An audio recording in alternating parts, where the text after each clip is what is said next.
안녕하세요. 책한민국입니다. 오늘 소개할 책은 잘 살았다고 말할 수 있기를. 지은이는 맨프레드 캐츠 드 브리스입니다.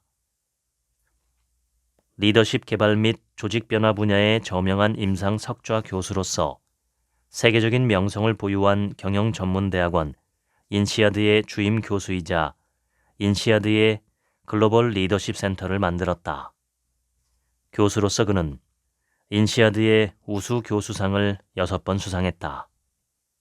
파이낸셜 타임스, 스페인 판매 부수 1위 신문 엘 파이스, 영국의 유력 시사주간지 이코노미스트는 맨프레드 교수를 세계 최고의 경영 사상가, 인적 자원 관리 분야의 가장 영향력 있는 리더 중 한 명으로 평가했다. 나는 사회에서 다양한 역할을 맡고 있다.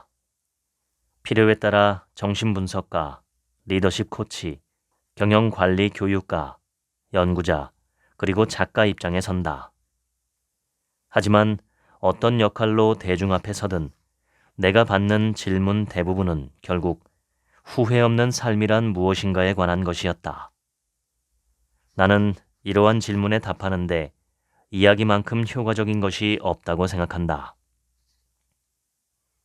그리스 철학자 소크라테스가 처음 사용한 소크라테스식 문답법은 스승과 제자가 정해진 답 없이 대화를 나누며 각자의 신념과 가치관, 가설을 탐구하도록 돕는 대화법이다.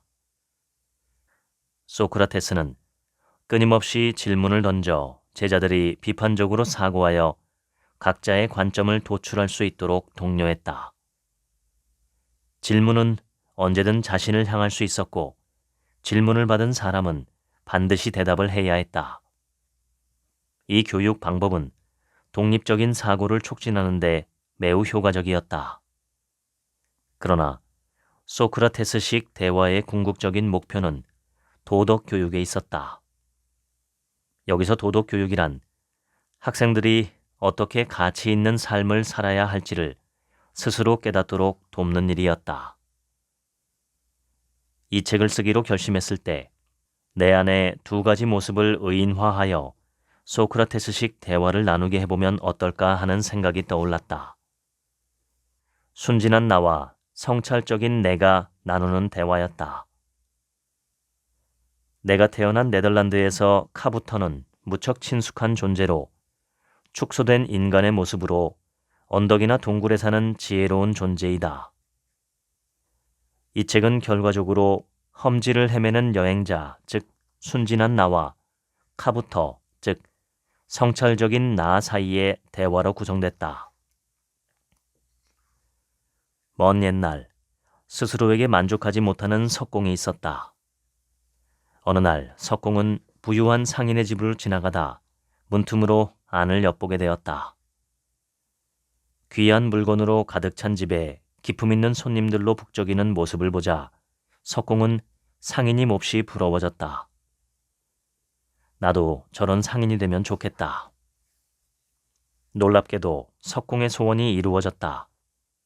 석공은 갑자기 상인으로 변했고 상상조차 할 수 없었던 부와 권력을 누리게 되었다.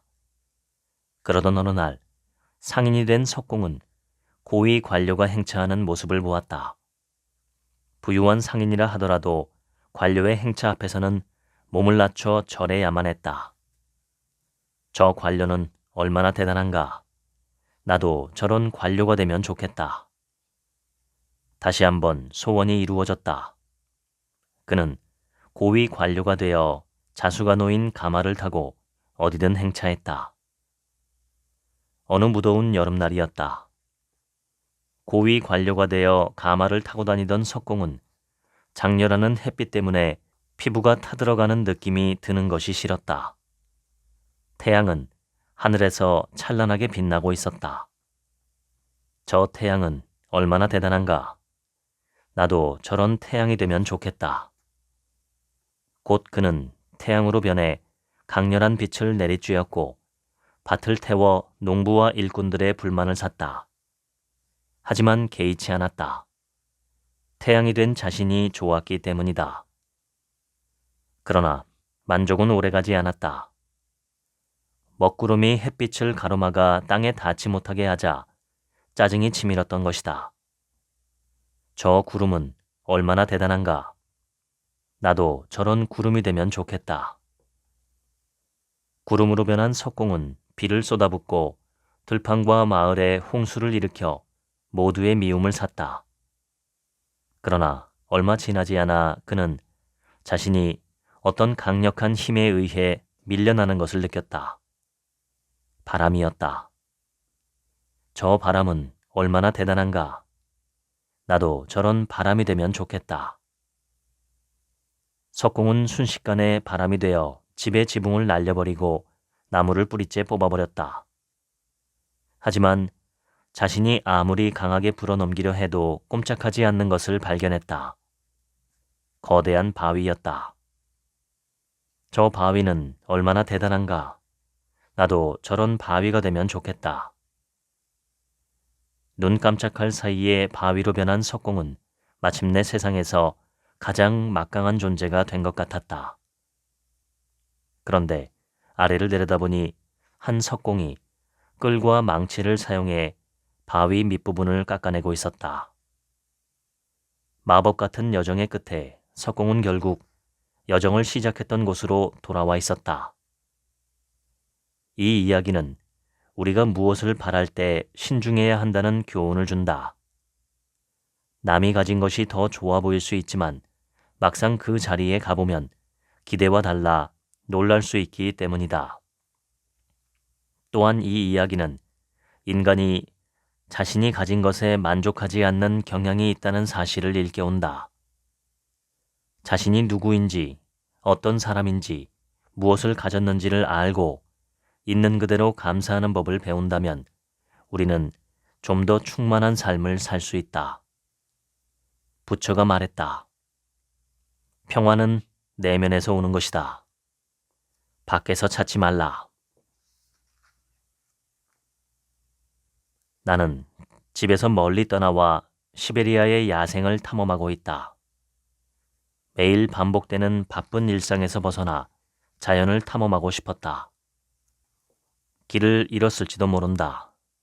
하지만 크게 당황하지 않았다. 이런 생각들이 머릿속을 스쳐 지나가는 사이 숲에서 어떤 형체가 걸어 나오는 게 보였다. 가까워질수록 작은 사람처럼 보였다. 카부터였다. 정말 신기한 일이었다. 카부터는 원래 인간에게 보이지 않는 데다 사람들을 피해 다닌다고 알고 있었기 때문이다. 내 눈앞에 카부터가 서 있었다. 얼굴에는 하얀 턱수염과 콧수염이 자라 있었고 빨간색 뾰족 모자를 쓰고 있었다. 이곳이 어디든 여기서 빠져나가는 길을 찾게 도와달라고 진지하게 부탁하기로 결심했다. 정중히 물었다. 저를 도와주실 수 있습니까? 카부터는 그저 미소로 답하더니 동굴로 들어갔다. 인사를 나누는 동안에는 있는지도 몰랐던 동굴이었다. 카부터는 작은 탁자에 컵을 올려놓더니 손짓으로 나를 불렀다. 그리고 내 앞에 놓인 컵에 허브차로 보이는 음료를 따르기 시작했다. 컵이 넘치는데도 아랑곳하지 않고 계속 차를 따랐다. 내 생각을 읽은 듯 카부터가 말문을 열었다. 제 조언을 구한다고 하지 않았습니까? 제가 선생에게 해줄 말이 있다고 생각하십니까? 그럼 선생의 컵이 이미 가득 차 있지는 않은지 먼저 묻고 싶군요. 길을 잃었다고는 하지만 말투를 보면 전혀 그렇게 보이지 않습니다. 마치 이 컵처럼 선생도 자기 생각으로 가득 차 있는 것만 같습니다. 컵을 비우지 않으면 저는 선생에게 아무런 도움이 될 수 없습니다. 다시 말해, 배우려면 자신이 이해하지 못하는 많은 것들이 있다는 사실을 먼저 인정하고 정말로 배우겠다는 준비가 되어 있어야 한다는 의미입니다. 무언가를 놓치고 있는 상태라는 것을 진정으로 받아들이는 것이 먼저여야 합니다.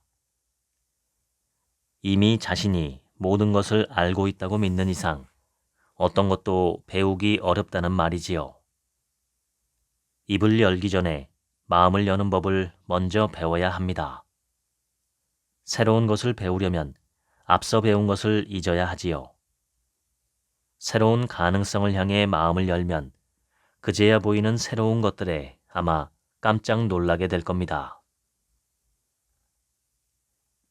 그래서 원래 가지고 있던 다른 질문을 해보기로 했다. 나는 늙어가고 있었다. 지혜로운 당신은 죽음 뒤에 어떤 일이 일어난다고 생각하십니까? 내가 그걸 어찌 알겠습니까? 지혜로운 자들은 자신이 알지 못하는 것을 누가 물어오면 모른다라고 답하는 것을 두려워하지 않습니다. 결코 모든 것을 아는 상태에 이를 수 없습니다. 무지는 인간의 조건과도 같으니까요. 선생이 여기 머무는 동안 제가 겨루기 파트너가 되어드리겠습니다. 저야 혼자 있는 것을 즐깁니다만 가끔은 말동무가 있어도 좋습니다. 나는 카부터의 제안을 기꺼이 받아들이겠다고 말했다. 카부터가 나를 보며 말했다. 하나 묻겠습니다. 그동안 숲을 걸으면서 한 손이 내는 소리를 들어본 적이 있습니까? 동굴 앞 너른 평지를 이리저리 서성거리며 한동안 답을 고민했다. 한 손이 내는 소리가 대체 뭐란 말인가? 손가락 튕기는 소리도 한 손으로 무릎을 탁 치는 소리도 모두 답이 아니었다. 카부터가 선문답에 화두를 던졌다는 생각이 들었다.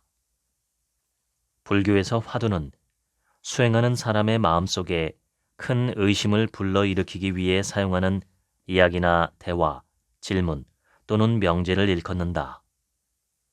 화두에 대한 답은 논리를 초월해야 얻을 수 있다. 카부터가 이런 수수께끼 같은 질문을 던진 이유는 그 질문 자체가 애초에 의미가 없음을 내가 받아들이길 바랐기 때문이었을 것이다. 모든 것을 논리적으로 설명하려는 내가 과연 어떤 것에 아무 의미가 없음을 순순히 받아들일 수 있을까? 생각해보면 우리에게는 나지 않는 소리를 들을 신체적 능력이 없다. 지나치게 이성적인 내 성향을 자각하고 과도하게 생각하는 습관을 내려놓으라는 뜻은 아니었을까? 카부터가 나에게 이성적이고 논증적인 사고의 한계를 지적하며 내 사고방식을 더 큰 패러다임으로 전환하려고 했다는 생각이 들었다. 카부터가 던진 질문의 무의미함, 즉 많은 답이 가능하지만 정답은 존재하지 않을 수 있다는 사실을 받아들여야 했다. 내가 얼마나 자주 나만의 개념, 추론, 언어, 논리의 포로가 되어 살아왔을지 문득 궁금해졌다. 나는 얼마나 자주 평가와 판단에 치중했던가. 어떤 가능성을 한정짓는 것은 나 자신이 아니라 오히려 내가 나를 어떻게 생각하느냐에 달려있다. 어쩌면 진정한 깨달음에 이르기 위해서는 흔히 이성적이라고 묘사되는 것에 대한 절대적인 의존을 내려놓아야 할지도 모른다. 이성에 지나치게 의존하다 보면 오히려 비이성적으로 될 수 있다. 반면 비이성적으로 보이는 것 안에도 이성이 존재할 수 있다. 우리는 이성과 논리는 지나치게 강조하면서도 직관과 본능에서 비롯된 지혜의 탁월한 가치는 간과하거나 무시한다. 이런 생각들에 빠져 있다가 문득 내가 실제로는 아무런 행동을 하지 않으면서도 머릿속으로는 많은 행동을 하고 있다는 생각이 들었다. 수많은 생각, 감각, 감정, 기억들이 떠올랐고 답을 찾는 과정에서 조용한 소음이 만들어졌다. 어쩌면 내가 찾고 있던 소리는 한 손이 내는 소리가 아니라 내 마음속을 떠도는 모든 생각들이 만들어내는 소리, 즉, 내면의 소리였을지도 모른다. 플라톤은 지혜로운 사람은 할 말이 있어서 말하지만 어리석은 사람은 말을 해야 하기에 말한다라고 했다. 한 손으로는 손뼉을 칠 수 없듯이 사람은 홀로 살 수 없다. 우리는 관계를 형성함으로써 존재한다. 어떤 형태로든 연결되지 않으면 홀로 남을 뿐이다. 이런 의미에서 한 손이 내는 소리는 곧 고독일 수 있다. 내 우주 외에 다른 세계는 없다는 뜻이다. 내 설명을 들은 카부터는 꽤 만족스러운 표정을 지었다. 그러고는 덧붙였다. 누군가 선생에게 말을 한다면 주의 깊게 들어야 합니다. 자신의 말을 들을 때도 마찬가지입니다. 자신에게 말을 하고 있다면 주의 깊게 들으십시오. 내면이 들려주는 이야기에 귀를 기울여야 한다는 뜻입니다. 입을 다물고 있으면 파리가 들어가지 못한다라는 스페인 속담이 떠올랐다. 불필요한 말을 하지 않으면 문제를 피할 수 있다는 뜻이다. 입을 여는 것보다 마음을 여는 것이 언제나 더 나은 선택이다. 내 경험상 듣는 것과 말할 차례를 기다리는 것 사이에는 큰 차이가 있다. 말하고 싶은 욕구가 너무 강하면 온전히 듣기가 어렵고 온전히 듣지 않으면 상대에게 공감하지 못한다. 사실 입을 다물수록 더 많은 것을 들을 수 있다. 상대의 말을 진정으로 듣지 않으면 그 사람의 말을 이해할 수 없다. 경청이 지혜의 초석이다. 바람이 이야기하니 바람의 소리를 들어라. 침묵이 이야기하니 침묵의 소리를 들어라. 마음은 알고 있으니 마음의 소리를 들어라 라는 속담이 떠올랐다.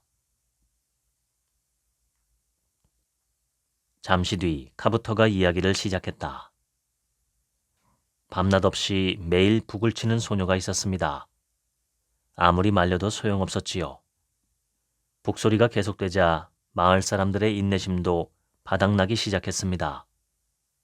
마을 사람들은 차례로 소녀를 찾아가 북소리 때문에 귀가 먹을 지경이라며 주의를 주었습니다. 하지만 그 어떤 방법도 통하지 않았고 소녀는 계속해서 둥둥 북을 울렸습니다. 어느 날 떠돌이 현자가 마을을 찾아왔습니다. 마을 사람들의 하소연을 들은 현자는 소녀를 향해 북 안에 무엇이 들었니? 라고 물었습니다. 표면 아래를 들여다보면 늘상 당연하게 여겼던 것들에 대해 다시 생각하게 될 수 있습니다. 우리의 행동이나 습관 대부분은 의식 너머에서 이루어지니까요. 진실을 찾으려면 겉모습 너머를 봐야 합니다. 눈앞에 보이는 것들 이면에 숨은 진짜 문제에 주목해야 한다는 뜻입니다. 사람들의 행동을 이해하려면 눈에 보이지 않는 것들을 들여다볼 수 있어야 합니다. 현자가 건넨 망치로 마을 대표가 북을 내려치자 찢어진 북에서 독사 한 마리가 튀어나왔습니다. 표면 아래에 뱀이 숨어 있을 수 있다는 점을 항상 염두에 두어야 한다는 교훈을 얻게 된 것이지요.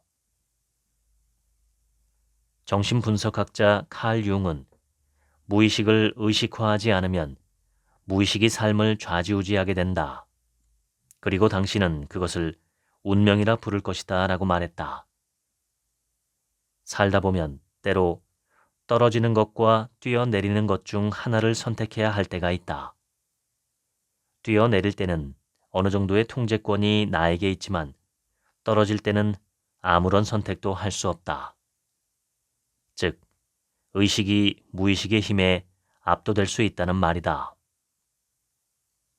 무시하거나 숨긴다는 것은 잠시 쉬운 길을 찾아 회피한 것일 뿐 결국 제 모습을 드러내기 마련이다. 좋든 싫든 억눌러 두었던 주제들은 뜻밖의 순간에 다시 나타난다. 정신은 빙산과도 같다. 표면 아래 숨겨진 무의식이 표면 위로 드러난 의식보다 훨씬 더 큰 비중을 차지한다는 의미다.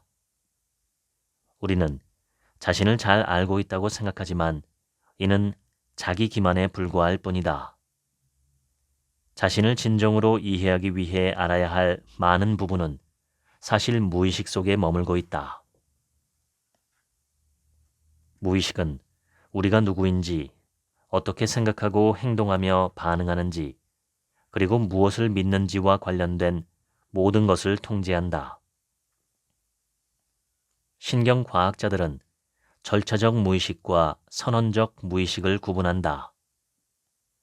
절차적 무의식은 장기 기억의 한 유형으로 운동 능력과 같이 어떻게 행동해야 하는지를 아는 것과 주로 관련이 있다. 반면 선언적 무의식은 사실과 사건들로 구성되며 기억에 저장된 정보를 의식적으로 회상하거나 말로 표현하는 것과 관련이 있다. 심장 박동이나 운전하는 행위는 절차적 무의식에 속한다. 무의식은 뇌 활동의 약 95%를 차지한다. 먹고, 숨쉬고, 소화하는 일부터 기억 형성에 이르기까지 신체가 적절하게 기능하기 위해 필요한 활동은 모두 무의식이 처리한다. 무의식은 우리의 내면 극장에서 사용되는 모든 대본에도 영향을 미치는데, 이때 이 대본은 우리의 사고방식, 신념, 감정, 행동, 반응을 통제한다. 즉, 우리 자신이 누구인지를 결정하는 거의 모든 요소를 무의식이 통제하고 있는 셈이다. 대부분의 결정, 행동, 감정, 품행 역시 무의식에 달려 있다. 의사결정 과정에서조차 감정적인 요소가 더 많은 영향을 미친다. 무의식적인 정보는 신체적 반응을 통해 자신의 존재를 드러낸다. 따라서 신체적 감각에 더 집중할수록 무의식의 정보의 보고에 더 쉽게 다가갈 수 있다. 꿈 또한 무의식의 시면을 들여다볼 수 있는 중요한 단서다.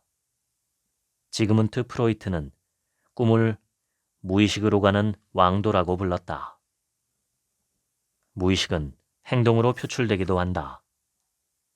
행동화는 억압되거나 숨겨져 있던 감정이 부정적인 방식으로 드러나는 방어기제로 주로 분노 발작, 중독 혹은 관심을 끌려는 행동으로 나타난다. 예를 들어 성적 학대를 당한 사람이 자해 행동을 보이는 것은 그 문제를 해결하거나 표현하기 어려운 상황에서 이를 타개하려는 무의식적인 욕구가 행동으로 드러난 것으로 해석할 수 있다. 행동화는 개인의 내면 극장에서 사용되고 있는 대본에 대한 중요한 통찰을 제공할 수 있다. 무의식적인 감정을 표현하는 동시에 그 감정으로부터 자신을 보호하기 위해 보이는 행동이라는 측면에서 행동화는 역설적이다. 무의식에는 온갖 부정적인 감정과 신념이 들어있다. 이런 감정과 신념은 우리의 머릿속을 어지럽히고 자존감을 떨어뜨리며 타인과 맺는 관계나 중요한 상황에 대처하는 방식에도 영향을 미친다. 좋든 싫든 무의식에는 우리 자신의 가능성을 제한하는 믿음이 모여 있으며, 이 믿음은 우리가 어떻게 삶을 살아가는지에 지대한 영향을 미친다. 성장과 발달의 관점에서 보면 부정적인 감정과 신념은 어린 시절에 형성되어 무의식 속에 하나의 대본으로 자리 잡는다. 이 대본은 우리가 문제 상황에 적절히 대처할 수 없을 만큼 어렸을 때 주 양육자와의 상호작용을 통해 각인된 것이다. 우리는 이렇게 프로그래밍 되어 있다. 하지만 어린 시절에 형성된 부정적인 생각들을 계속 붙들고 있으면 무의식도 그 생각들을 계속해서 활성화시킨다. 그렇기 때문에 무의식 속에서 자신을 한정짓는 대본을 고쳐 쓰고 그 아래에 숨겨진 것을 드러내어 삶에서 겪는 어려움들을 더 잘 다룰 수 있는 방법을 찾는 것이 중요하다. 삶을 잘 살아가려면 의식과 무의식이 어떻게 상호작용하는지를 알아야 한다. 자신이 하는 모든 행동을 더 의식적으로 알아차리려고 노력한다면 삶은 훨씬 더 충만해질 수 있다. 무의식이라는 그림자를 통합하지 않으면 우리는 그 그림자가 이끄는 대로 끌려다니고 만다. 우리에게 주어진 과제는 인생에서 맞닥뜨리는 어려움과 불가피하게 겪게 되는 좌절에 어떻게 반응할 것인가이다. 인간은 죽음을 맞는다. 삶이 유한하다는 사실을 받아들이면 역설적이게도 무언가 이루려는 의지가 생기고 활력이 솟는다. 이것이 바로 인간이라는 존재가 신비로운 이유다. 카부터는 이렇게 덧붙였다. 막대한 부를 가지면 모든 문제가 해결될 거라는 환상을 가진 사람들이 얼마나 많은지 생각해 보십시오. 사람들은 이런 환상이 실현되리라는 희망을 갖고 자신을 쉽게 속입니다. 이것이 바로 많은 사람들이 돈으로 행복을 살 수 있다고 믿는 이유입니다. 물론 돈이 충분하면 더 편안한 삶을 살 수 있다는 사실을 부인하기는 어렵습니다. 하지만 무한한 부를 가진다고 해서 얻는 것은 없습니다. 인간은 다른 동물보다 훨씬 탐욕스럽습니다. 그 이유 중 하나는 인간이 미래를 내다보고 자신의 죽음, 나아가 그 이후까지도 상상할 수 있는 능력을 갖고 있기 때문입니다. 그러나 우리가 모두 죽는다는 사실은 삶의 목적, 가치, 의미, 그리고 우리가 남길 유산과 같은 것들에 대한 불안을 불러일으킵니다. 이러한 실존적 차원의 불안이 의식 위로 떠오를 때마다 사람들은 위안과 안정을 찾기 위해 물질에 의존하게 되지요. 그리고 그 불안은 늘 존재하고 또 완전히 해소되지 않기 때문에 인간은 또다시 다른 소유물을 찾아 눈길을 돌립니다. 사람들은 물질적 소유물에 집착합니다. 물질적인 것들이 안정적이고 영구적이라고 생각하기 때문입니다.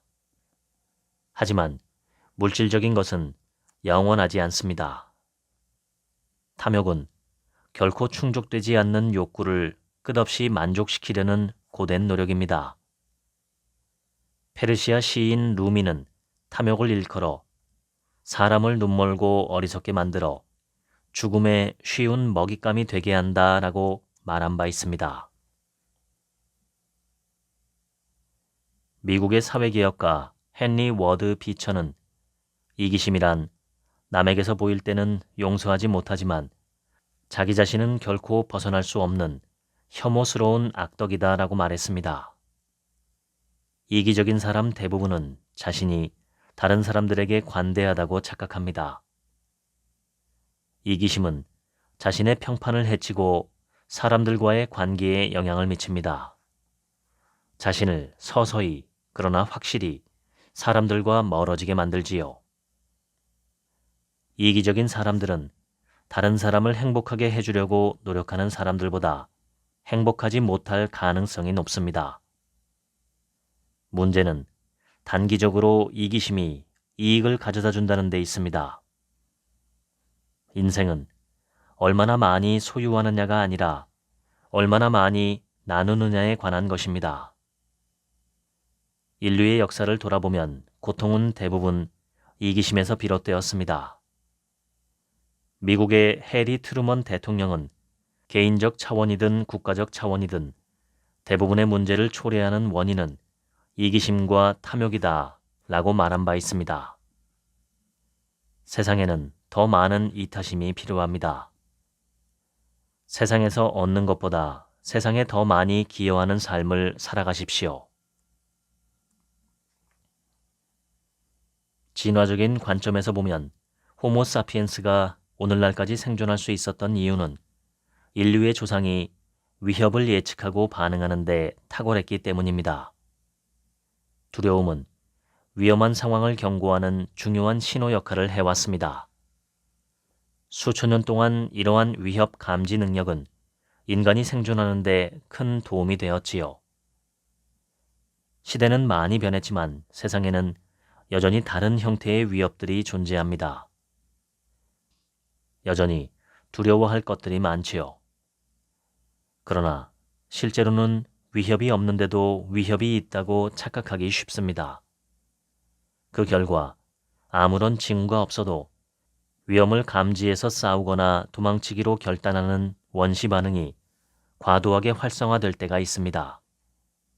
이를테면 누군가를 화나게 할 만한 일을 했다고 할 때 그들이 보복을 할 것 같은 두려움에 자신을 보호하려고 거짓말을 하게 될 수도 있지요.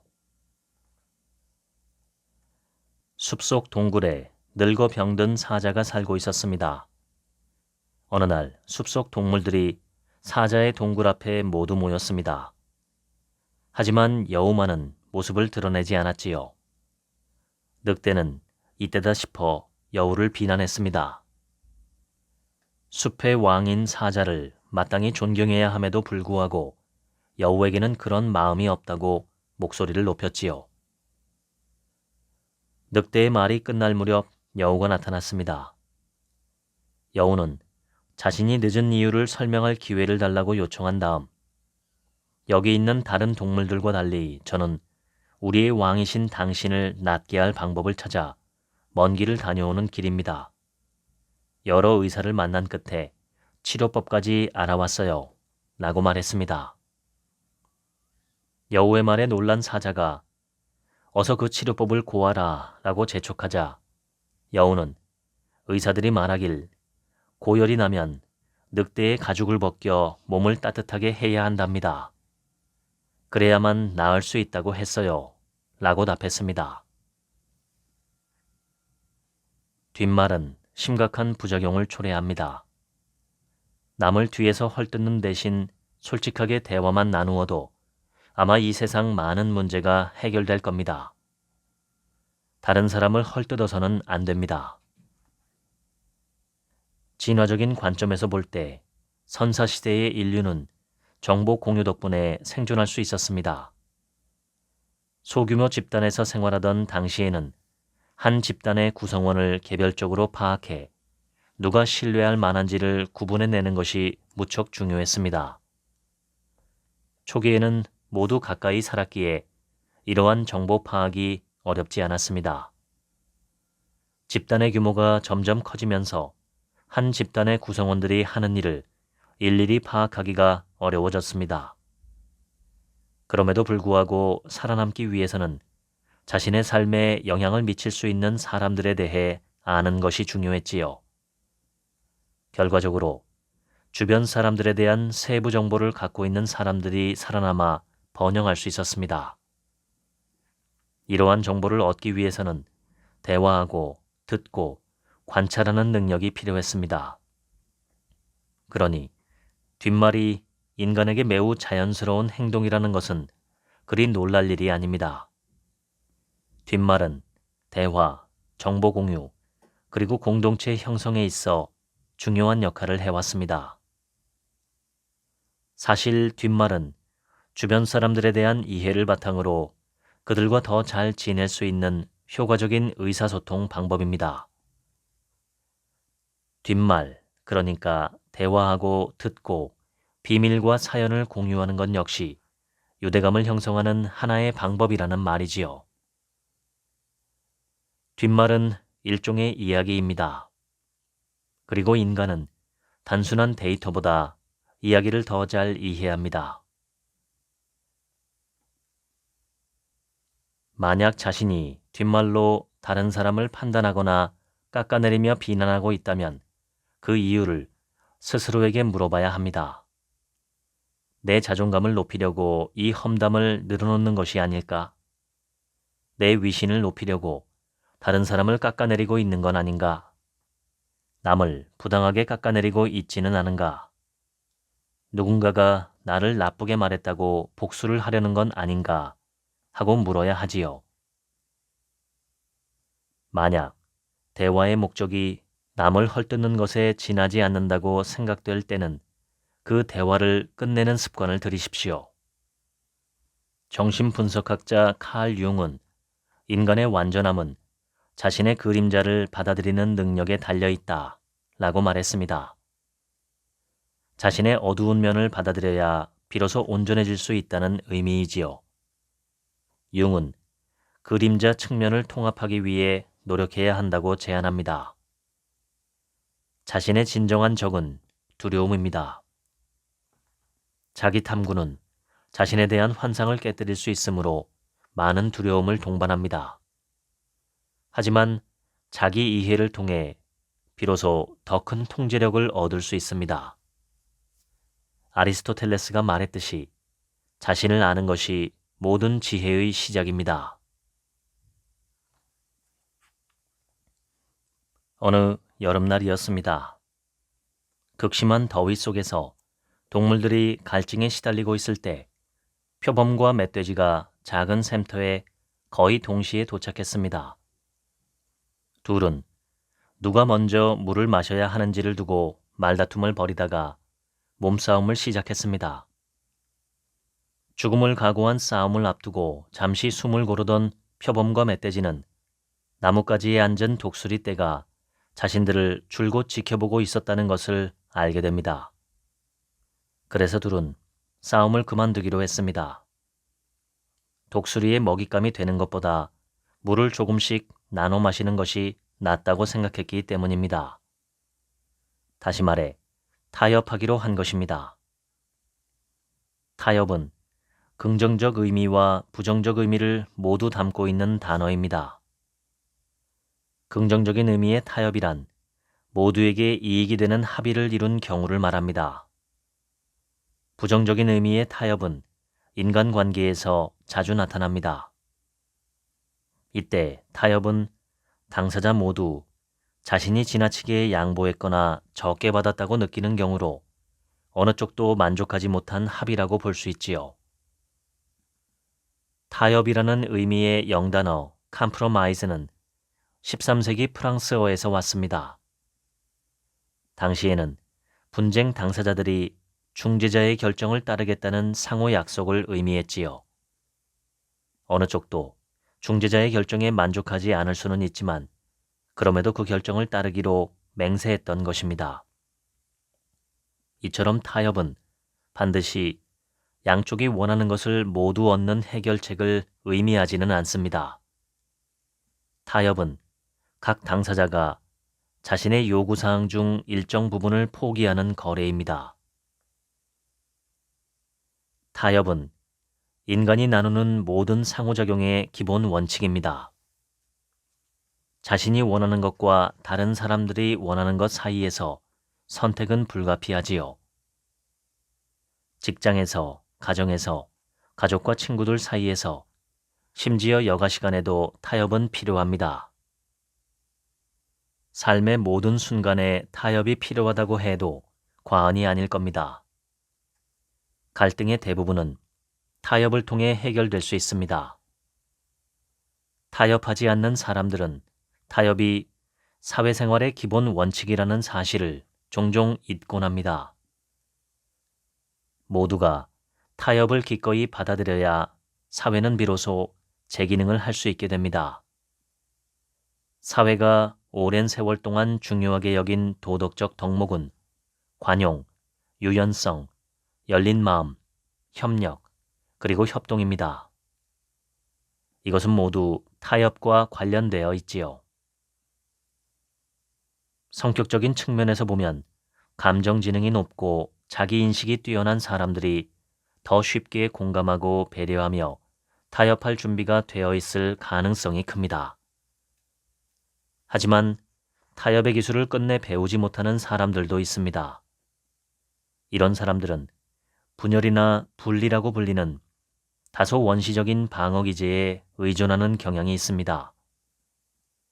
이분법적으로 사고하는 사람들은 세상을 흑백으로만 바라보며 회색이라는 중간지대를 인정하거나 인식하지 못합니다. 진화론적 관점에서 보면 사회적 협력은 인간 행동에 깊이 자리 잡은 요소입니다. 호모 사피엔스는 생존을 위해 협력하도록 프로그래밍된 존재로 볼 수 있습니다. 공감 능력은 거울 신경세포나 거울 메커니즘으로 설명될 수 있습니다. 옥시토신이나 세로토닌 같은 호르몬도 친사회적 행동과 관련이 있습니다. 타협이 자신의 신념을 훼손한다면 차라리 타협하지 않는 것이 낫습니다. 타협은 패배가 아니라 상대도 나만큼 결과에 만족할 권리가 있다는 것을 인정하는 과정입니다.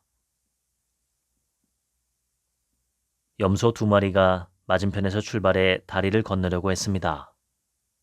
그러나 다리는 염소 1마리만 겨우 지나갈 수 있을 만큼 좁았지요. 두 염소는 다리 중간에서 마주쳤고 서로 먼저 지나가려 했습니다. 끝내 둘은 뿔을 맞대고 서로 밀치고 당기다가 그만 강물에 빠져 죽고 말았다고 합니다. 타협이라는 지혜를 배우십시오. 조금 굽히는 것이 부러지는 것보다 낫습니다. 어느 날 늑대 1마리가 양떼 속에 숨어 들어갔습니다. 양들은 늑대가 함께 있다는 것을 알면서도 모른 척했지요. 심지어 늑대가 양을 1마리 잡아먹는 것을 보고도 외면했습니다. 마지막까지 살아남은 양은 단 1마리뿐이었습니다. 늑대가 그 양마저 죽이려 다가오자 양이 말했습니다. 우리가 모두 살아있을 때 그때 용기를 냈다면 우리 뿔로 너를 갈기갈기 찢어버릴 수도 있었을 텐데. 하지만 누구도 감히 목소리를 내지 못했지. 아무도 나서지 않을 때 진실을 말하는 데는 큰 용기가 필요합니다. 그리스 철학자 소크라테스, 플라톤, 아리스토텔레스는 용기에 대해 열띤 토론을 벌였고 결국 용기를 지혜, 정의, 절제와 함께 4가지 주요 덕목 중 하나로 꼽았지요. 아리스토텔레스는 4가지 덕목 중 가장 중요한 것은 바로 용기라고 주장했습니다. 용기가 다른 덕목들을 지켜주는 근간이라고 생각했기 때문입니다. 용기 있는 사람들은 반대에 부딪혀도 자신이 옳다고 생각하는 말을 하고 행동합니다. 이때의 용기란 권력이 있는 사람들과 맞서고 그들의 잘못에 문제를 제기하는 힘을 의미합니다. 다른 사람이 당신을 쓰러뜨리려고 할 때도 버티며 두려움을 이겨내고 계속 앞으로 나아가게 하는 힘이지요. 용기와 두려움은 밀접한 관계가 있습니다. 두려움이 없으면 용기도 없다고 말할 수 있지요. 용기란 두려움을 느끼면서도 행동하는 것이기 때문입니다. 용기의 반대는 겁이 아니라 순응입니다. 이것이 바로 양과 늑대 이야기의 핵심입니다. 아일랜드 정치인 에드먼드 버크의 말처럼 악이 승리하기 위해 필요한 것은 선한 사람들이 아무것도 하지 않는 것뿐입니다.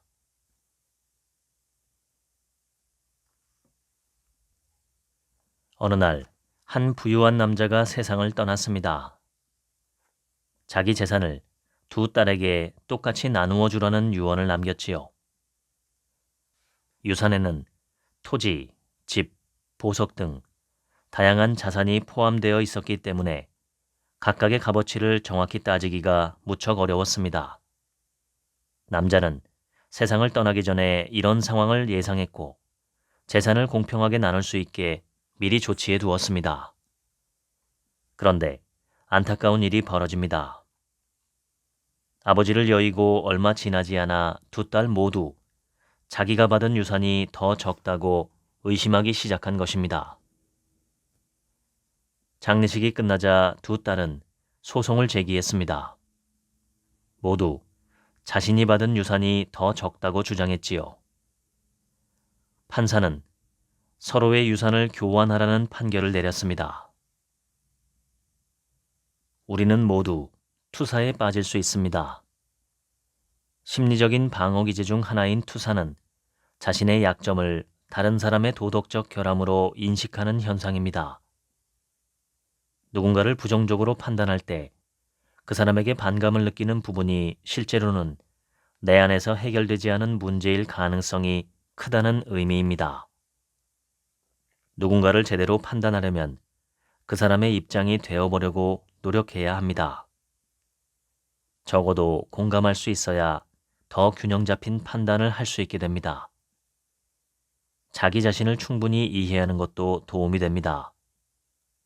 자신에 대한 이해가 높을수록 다른 사람도 더 잘 이해하게 되기 때문이지요.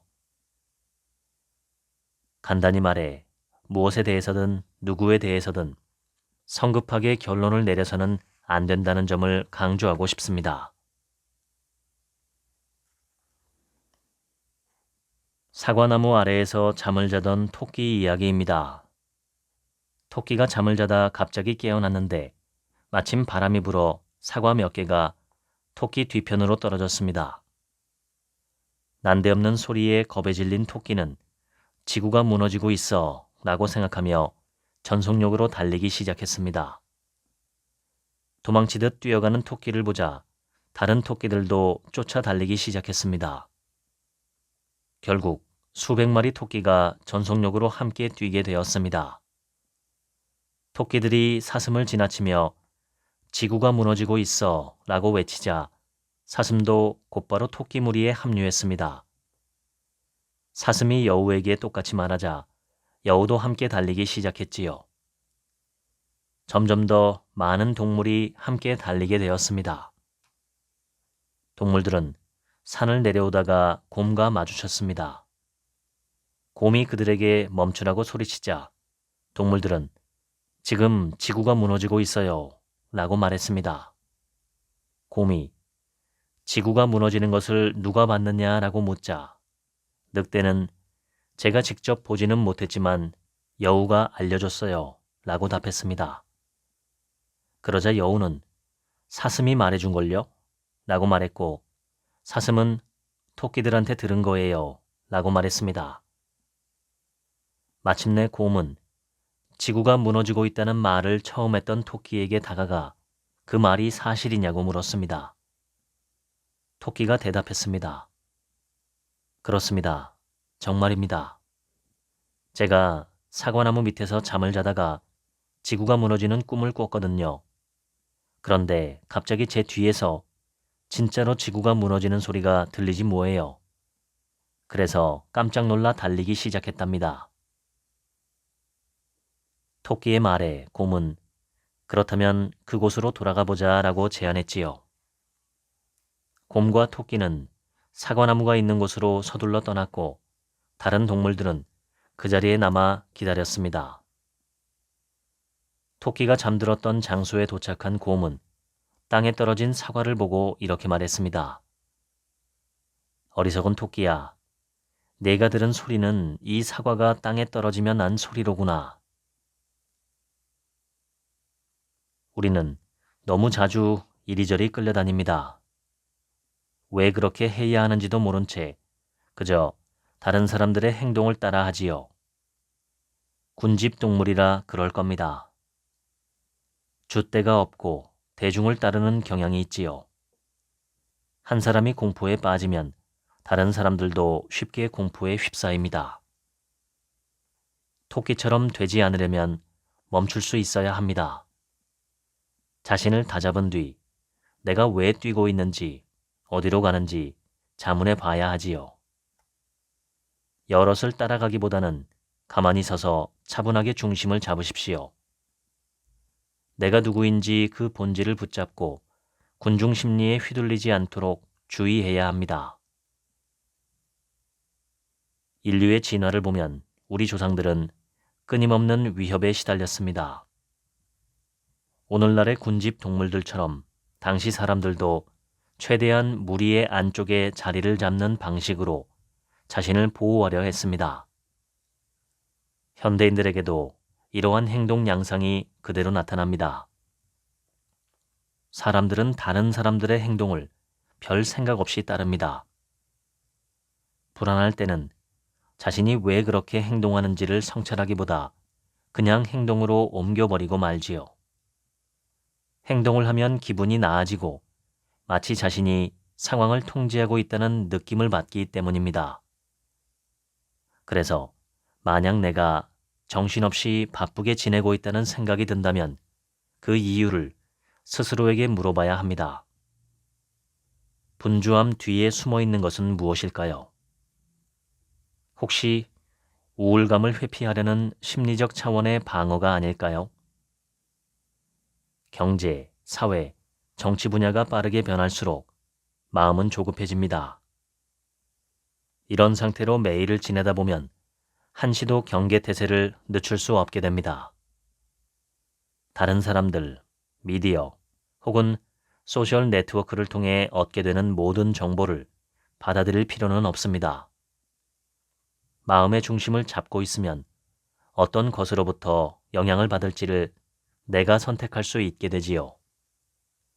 특히 사실과 의견을 구분해야 합니다. 중심을 잡지 못하면 정신 건강에 해로울 수 있습니다. 불안이나 두려움, 그리고 통제할 수 없다는 느낌은 고통을 유발하지요. 깊고 단단하게 내 안에 뿌리를 내리고 있으면 압도당할 것만 같은 상황도 흔들리지 않고 버텨낼 수 있지요. 그렇다고 스트레스 상황에서 느껴지는 자연스러운 감정을 부정하라는 말은 아닙니다. 무지한 토끼처럼 행동하지 말고 의식적으로 선택을 하라는 의미이지요.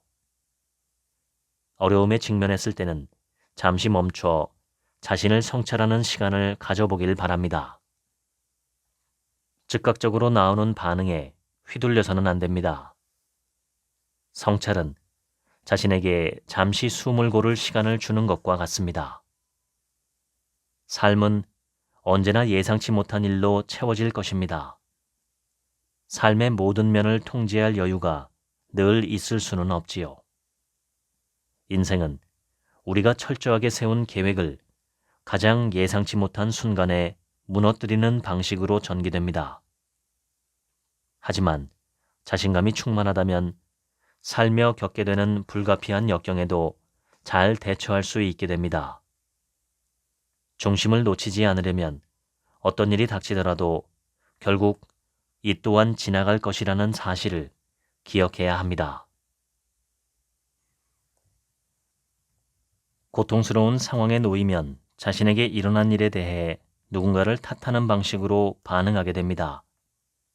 그러나 분노를 내 안으로 돌려 스스로를 탓하는 방식도 있습니다. 안으로 향하는 분노는 결국 우울한 감정을 낳을 뿐입니다. 자신이 처한 상황에 대해 어떻게 생각하고 반응하는지가 정신 건강에 크게 영향을 미칠 수 있다는 말입니다.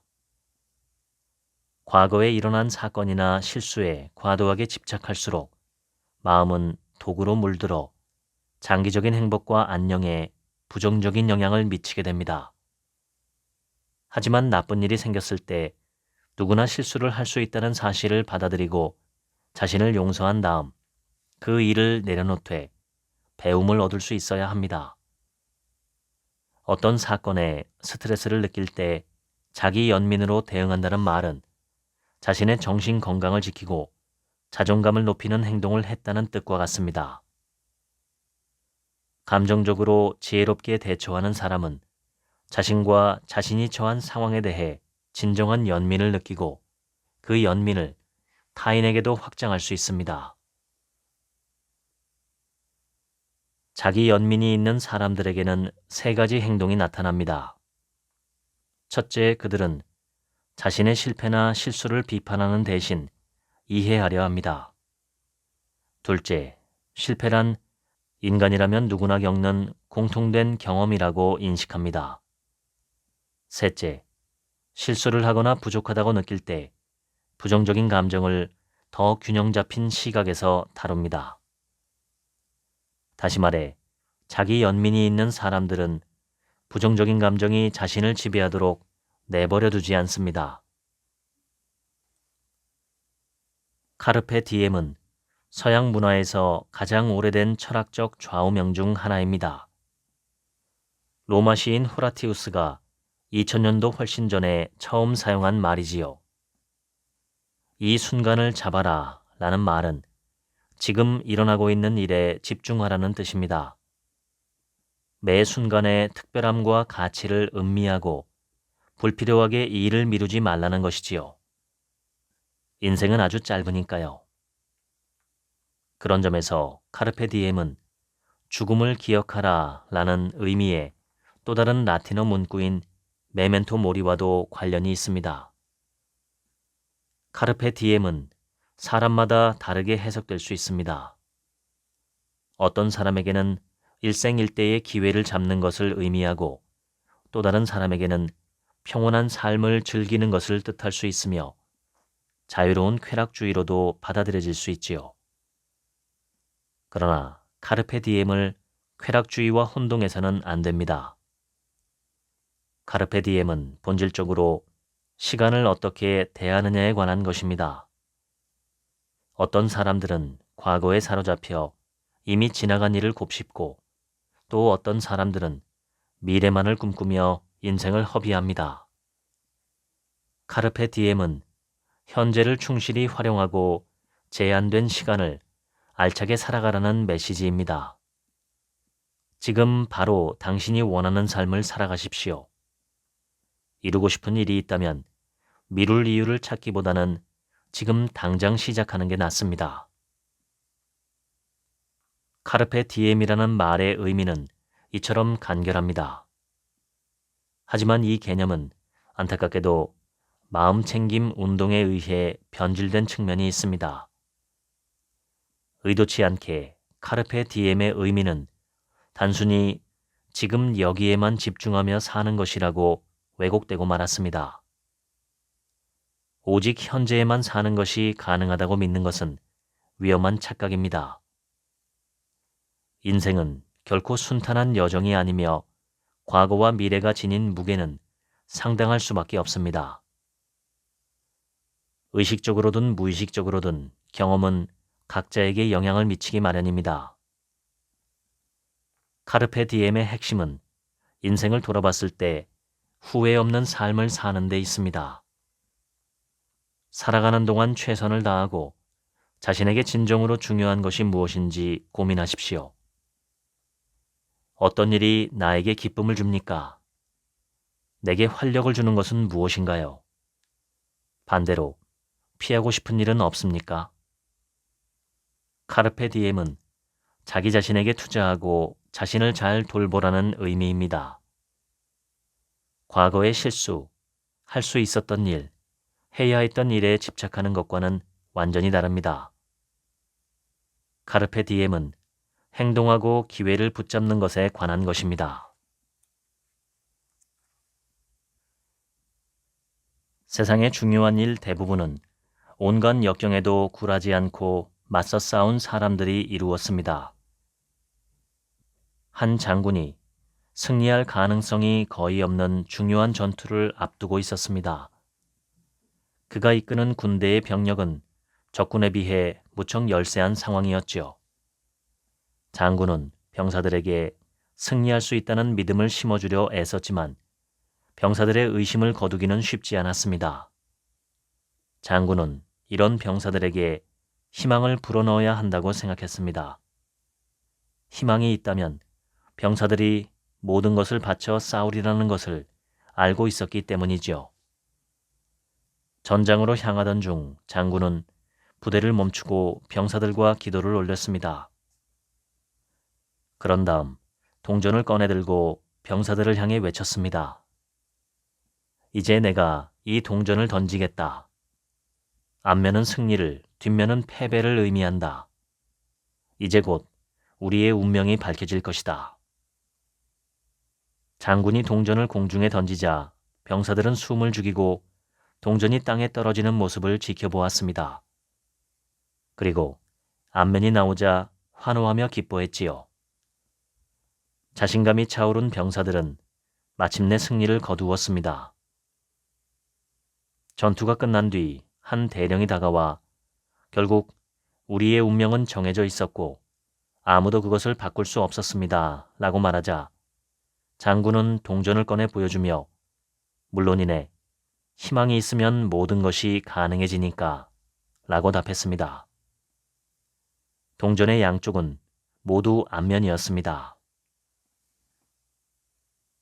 지금까지 잘 살았다고 말할 수 있기를 읽어드렸습니다. 오늘 하루치 생각은 없습니다. 들어주셔서 감사합니다.